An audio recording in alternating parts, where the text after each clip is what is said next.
and it has far exceeded what the projections were for cost savings and tax savings and all that. I couldn't say enough good things. Let's just say this. StratNav, from what they do to how it integrated into my business, has changed my life.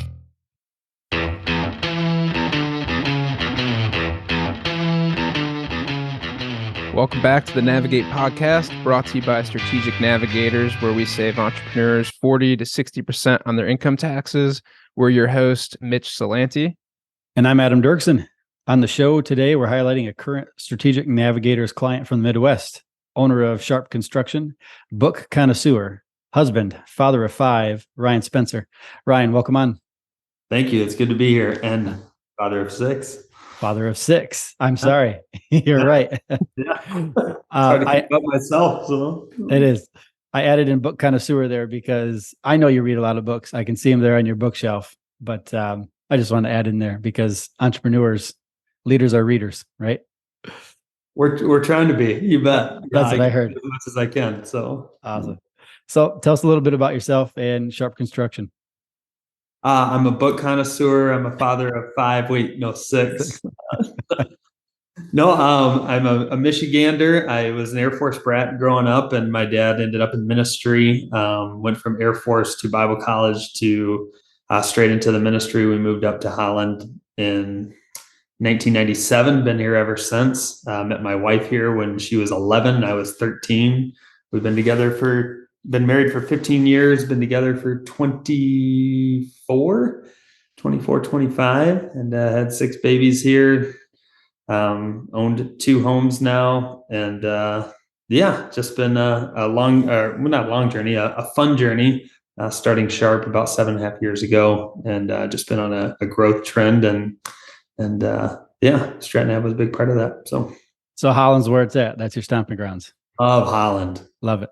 Already looking at my what my dad calls his rock, the cemetery stone. Like I want to die here. I love it here. So well, you got another 50, 60 years till that's a reality. So ready, let's go. Awesome.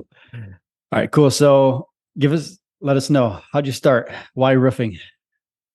I had no business in roofing when I got into it. A friend of mine, I was running a failing mobile oil change company here in Holland. It was an idea a friend of mine had, and he and I jumped together into that. And I don't know if anybody's been to Holland or not, but we get lake effect snow. And so trying to change oil outside in the snow during the winter was something we hadn't quite thought through. And I was pretty young at the time. I was 21. So did that for a couple of years. It was it was failing and looking for a different opportunity. My dad got a call from a missionary friend of his that had just come back from Bulgaria, who had jumped into storm restoration work. And within 2 weeks, he reached out to my dad and said, "Hey, I think your sons would be good at this." I literally packed up, drove down from Holland, Michigan to Houston, Texas, met him. We, I'll say, quote unquote, trained for a week, and then decided that this is something we wanted to do. I still had no clue, had never seen a package of shingles, had never, quoted a job, nothing. Didn't have any experience in construction industry, but I did have experience with door to door and meeting people and things of that nature. So that was my only saving grace. So I started doing that. And let me ask you a follow-up question there, because you chuckled when you said quote unquote training, and I've heard part of this story before. Just give us a little idea of what your training was like. So we go down, we meet Jeff, and who's been a friend of our family for a number of years, and Jeff introduces us to Bob. And so we jump in the truck with Bob, me and my brother in the back of his Tundra, and we're driving around town, and he's calling out the names of like different shingle manufacturers. I have no clue, but I'm supposed to pretend like I know stuff. So I'm just shaking my head and saying yes. And I'm classic as can be. Yeah. And then he just pulls up in front of a house and he said, "All right, get out there and knock that door." I was like, "And say what?" So just the way, I would say the Lord had it. We knocked on the first door and they let us up on the roof. We ended up getting the job. And so that was very odd, to have someone who literally knew nothing of what they were talking about. And we landed a deal. And that was the start of now, what is it, 14-year journey in roofing. So yeah, it was fun. Quite the start. So you before roofing, you tried a couple other entrepreneurial things, and roofing was the thing that stuck compared Yes. to the others.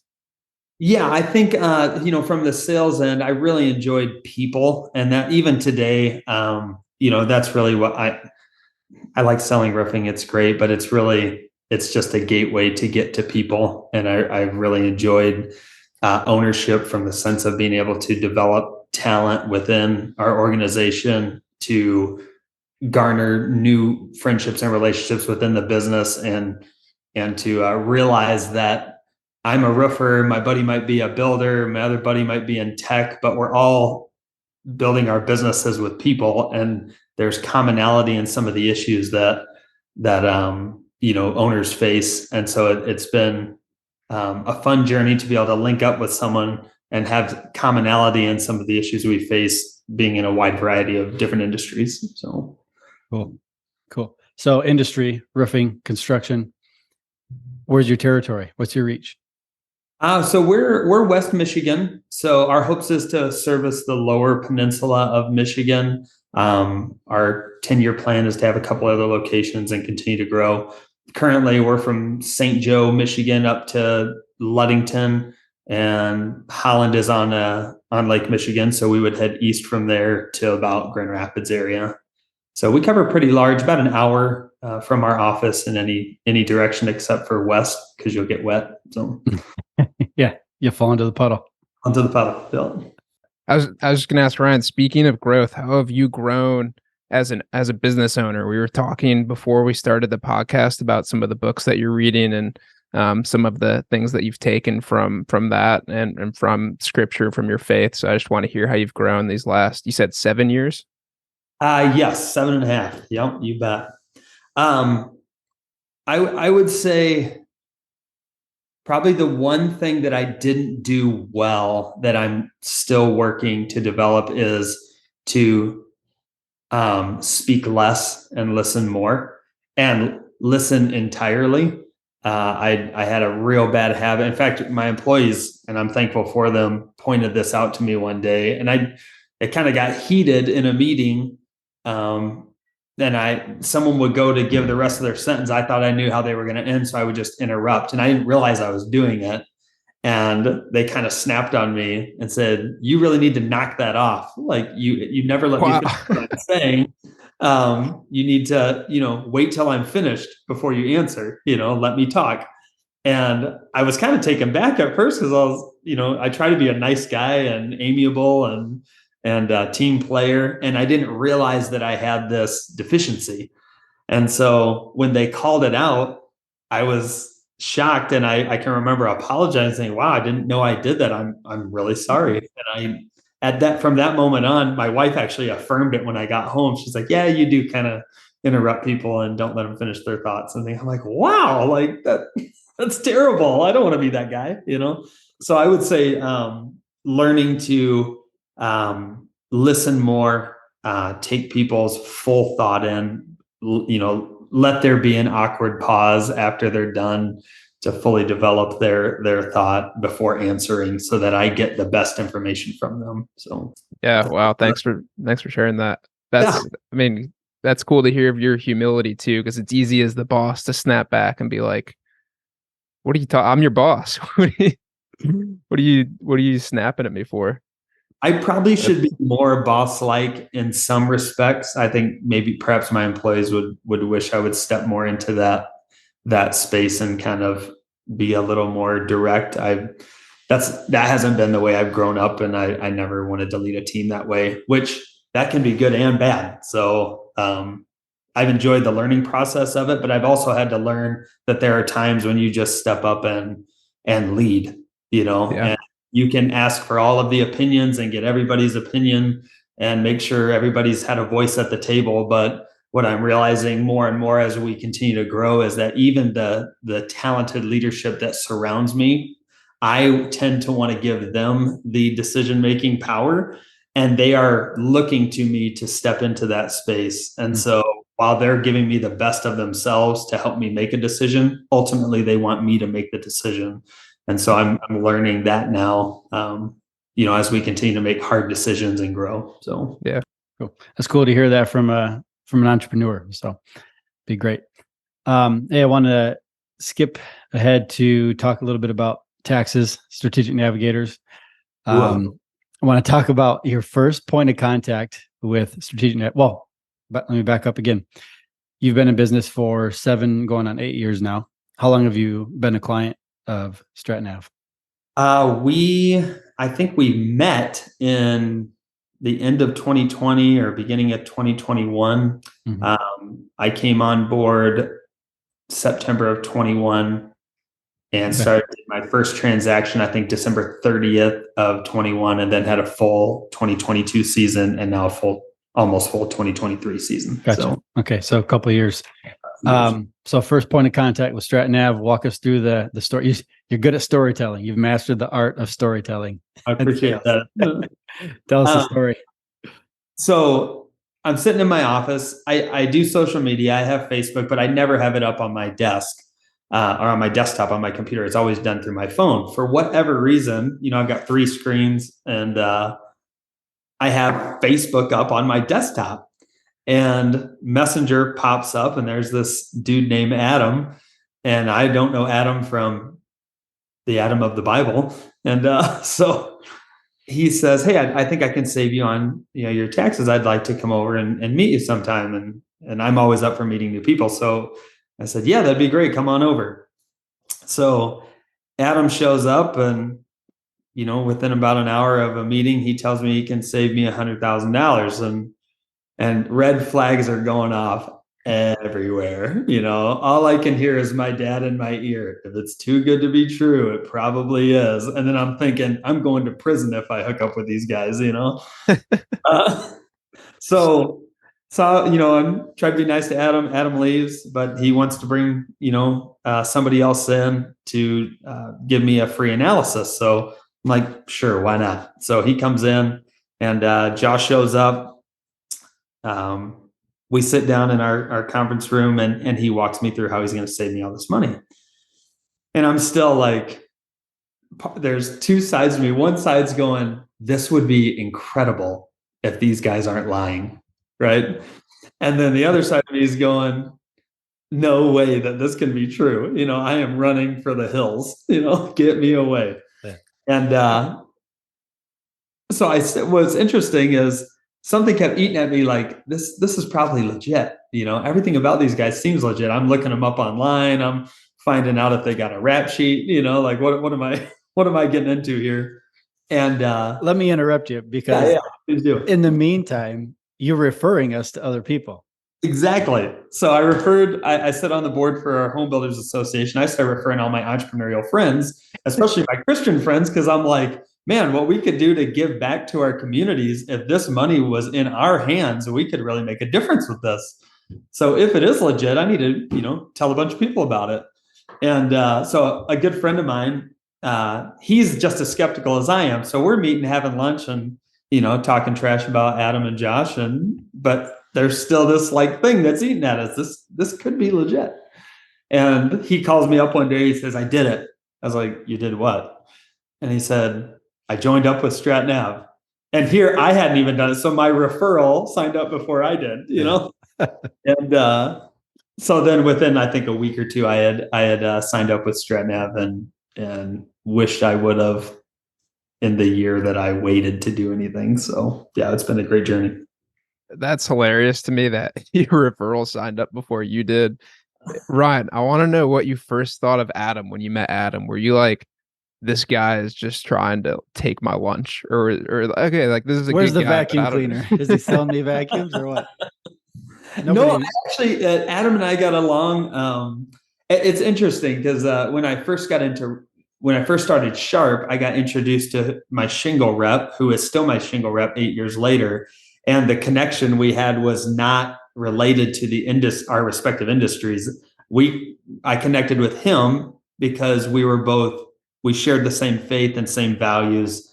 And so when we found that out, I just joined up with him and I started buying shingles, with Adam, it was a very similar experience. It was, wow, he lives locally. So if he is shady, I can just drive to his house, so that was a big plus for me. The other was that we shared values and shared our faith together. And so I felt more trust there to want to at least explore more of what they had to say. So, Yeah, gotcha. On a more serious note, if we can get there, what were your initial thoughts? Like, I know you shared a little bit already, but everyone always uses somebody as a soundboard or vets a sales call with somebody else. Who did you vet to? Who did you use as a sounding board? And like, who did you talk to kind of get a better idea or grasp on what we do? So I'm not a finance guy. So I went to my CPA. I said, hey, I've got these guys approaching me. Here's what they're saying. What are your thoughts? And, he said, yeah, I've heard of something kind of sort of like this that happened, 20 years ago with one of my other clients. And, it didn't really work out too well. And, what was promised wasn't delivered on. And so it's probably something like that. So I'm like, I took it for what it was.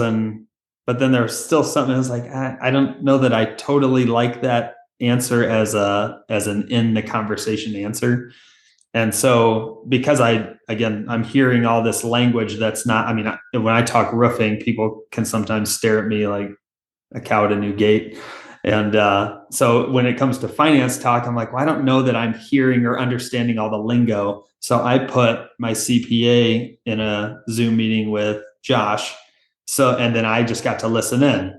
So if there was going to be something that came out that was the red flag I needed to say no, I figured it would happen in that meeting. So they I wouldn't say duked it out, but they exchanged information, ideas, and what was going on. And at the end of it, my CPA was like, I understand what we're doing and I'll grow with you. So that was the kind of the green light for me to want to move forward. That's a great example of another growth mindset coming from your CPA. Yeah. And he has benefited from growing with StratNav because the other business referrals that we, are introducing StratNav to, they want to have a CPA that can come alongside them and understands what's going on. And so I think he has grown his business by learning to partner up with StratNav and the people that, take advantage of these incentive or strategies. So we didn't steal you from your CPA. You're able to keep your current CPA. Yeah. That's a huge benefit because he's here local. I can, he's 5 minutes up the road. And so there's some comfortability there that I didn't have 2 or 3 new things. Yeah. And that speaks well to your CPA because we meet with a lot of CPA groups around the country and not many of them are open-minded, and which is, it's fine. It's their business. It's their CPA firm, but to come across a CPA that is open-minded and willing to work with another group and can see long-term growth and benefit through that, that's fantastic. So your CPA, I get a lot of good things to say about your CPA. I know him personally. So good man. You bet. I was thinking earlier, like, okay, when he got over the hump and signed with S&I was like, did you make the decision thinking, shoot, I hope this pays off? Or were you pretty comfortable at that point with your CPA in the room with Josh? And you're like, okay, if he checked the box, then we're good to go here. A little bit of both. So my thought was they told me 100K. So even if they're lying on 70% of that answer, I'm still going to come out ahead. So I didn't fully understand exactly how it was all going to pan out, but I felt comfortable enough in the savings that was projected being high enough that what it would cost me to be a part of the program, I could at least break even. And then if that continued year over year, it would still be a benefit to me. And it has far exceeded what the projections were for cost savings and tax savings and all that. I couldn't say enough good things. Let's just say this. StratNav, from what they do to how it integrated into my business, has changed my life. You want to expound on that, or should we just leave that right there? I have, all right. So I guess, what the heck, let's just throw all the numbers out. Last year, I probably saved $180,000. I turned around and was able to make a sizable donation to my church to help them pay off their mortgage. The Lord returned that back to me 3 times over within 10 days. So interesting that he saves me the money so I could give the money, so he could turn around and return it 3 times over so I could give it again. It's just this, this residual positive impact on communities that is what I was hoping to be able to do with the savings. So I've been able to, there's so many different ways that I've been able to bless other people. We donated a portion of a roof to House of Hope, which is a home for girls that have been rescued from human trafficking here in Michigan. And I wouldn't have been able to do that if I didn't have the money to do it. And so what I've saved in tax dollars has gone right back into my community to help to impact lives, in ways that I'll never even know. I'll never meet any of those girls, more than likely. But I've had a small part in impacting their lives for rehabilitation, and who knows what happens, Mm-hmm. So cool story about that. I know I'm taking a lot of time up, but how little things impact in large ways. My father was a drunk, was angry, came from a divorced home, went into the military, was a partier, married my mom. They had me, so he was 20 years old. This is prior to me being born. 20 years old, he meets with my great grandfather, who came to know Christ at a late age, like 72, 75. And he radically changes from this mean old codger to this sweet, passionate Christian man. He hands my angry, partying father a little gospel tract, and just as a way of showing care for his grandson. My dad puts it in his wallet, promises to read it. 2 years later, my dad has me and my brother, and he's still, getting drunk with his cop buddies on the weekends. And my mom's ready to hang this thing up, right? She's like, we're not going to live this way. Like, I want to raise a family. So my dad's struggling with this, selfish party life and this family life. And so as he's walking around his house, he's thinking, there's got to be more to life than this. All of his buddies leave.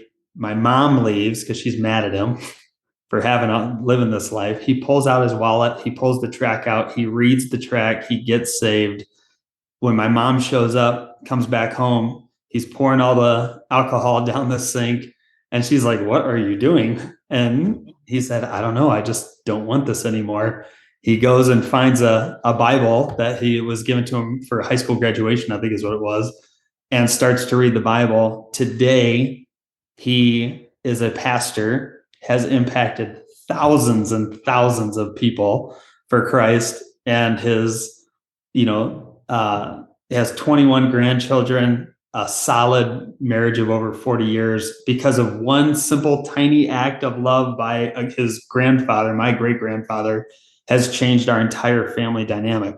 So when I think about Strategic Navigators and the impact that my partnership with them has had on my life and my business, and what I'm able to invest back into other people's lives, I don't know that I'll ever know the full reach of that, until the end of my life. Mm-hmm. And just to be in a position to be able to do that is just amazing. So, in similar fashion, the way your great grandfather had no idea the impact when he witnessed to your dad, right? Yeah, exactly. Yeah. And then my dad got to go back while my grandfather was in the hospital on his deathbed. He wouldn't leave that hospital. He would leave and go home, to his heavenly home. My dad got to go back in there, and he said, Gramps, I'll see you when you get home. And he said, son, I don't think I'm going to be going home this time. And he said, I know, but I've trusted Jesus as my savior, and I'll see you in heaven. And so he got to realize the benefit of that simple act of love towards his grandson right at the end of his life. He got to exit this life for the next life with that. So powerful stuff. So. That is, yeah.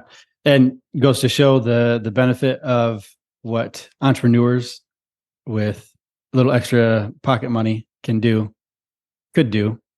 what could happen, the impact, whether it's community or family or whatever the case is. So that's neat. It's fun we've worked with so many different business owners, franchise owners, things like that. And it's fun to see how you guys grow when you have some tax savings. You have some extra money, you open another franchise, open another location, or hire more people. You guys are the bread and butter of the country. So it's awesome to be a part of that and see that growth.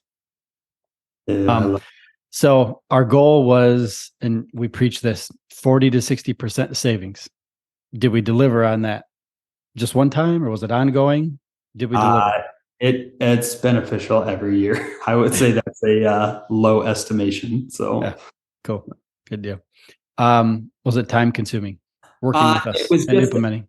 It was heavy at first. The education was heavy. Once the strategies were set into place and all of the, I'll say, foundational work was done with Sanjay and the team at StratNav, transacting business now is much easier. It's become rhythmic. So it's been simple for the last year and a half. But those first couple months, I mean, if you don't have any background like me, I was totally green to this.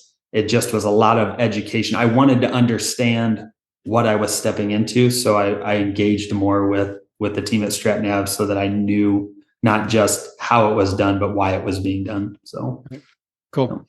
So well worth it. Would you do it again? Oh yeah. And sooner. I wouldn't let my referral beat me to it. That's for sure. Awesome. That's awesome. Thanks, Ryan.